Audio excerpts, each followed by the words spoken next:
The VA estimates nearly a third of veterans who served in Iraq or Afghanistan battle post-traumatic stress. So do first responders, 400,000 according to a 2018 study.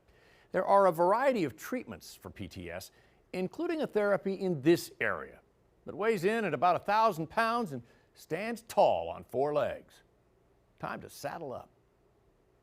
Across southern Johnson County, horse farms dot the rolling landscape, from leisure riding to competitive.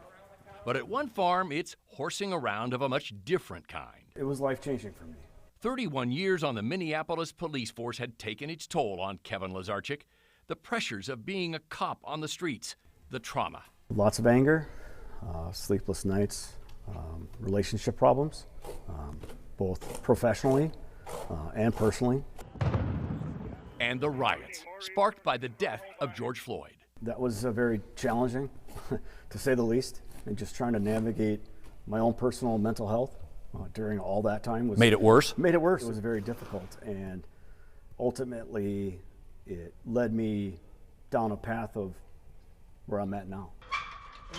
A 2023 path to War Horses for Veterans on one of those Johnson County farms. And what was your first thought when they said, you need to go ride horses and get through this? I was like, what? I wasn't really sure about that. I'm like, all right, I'm game. Kevin had been through other therapies, nothing quite like this. Man meets beast in a round pen.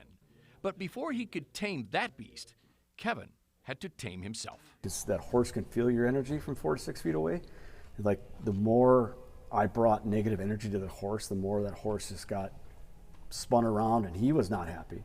And so I learned how, like, it finally connected with me to realize, okay, I need to take a step back and take a look inward.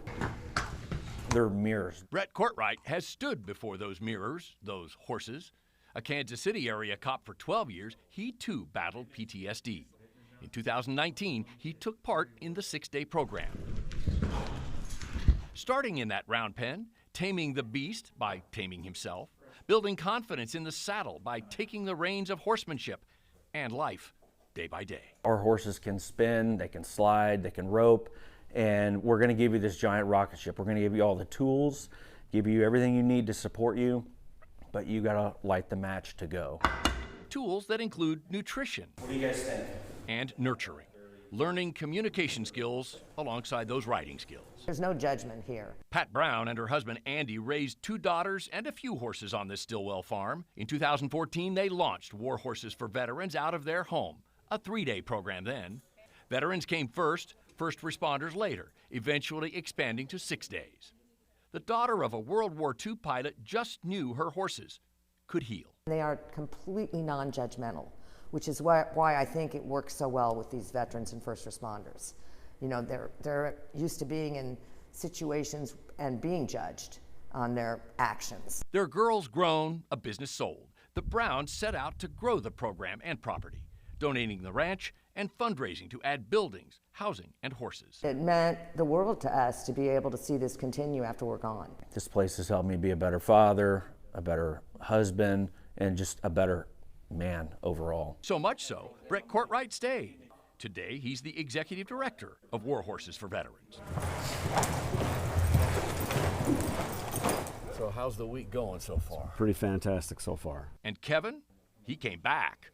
A few days after we met Kevin on his 3rd visit to the farm, we checked in to see how his healing and mentoring of a new class of first responders was going. Who do you miss more when you leave, the guys or the horses?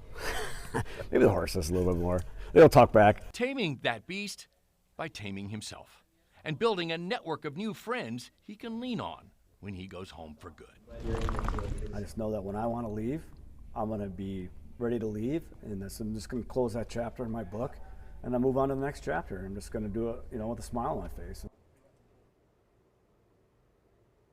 But in closing that chapter, Kevin won't be alone. War Horses for Veterans has launched a new networking program that allows alumni to connect with others who've also taken part. And they're always welcome back, as Kevin was for a refresher.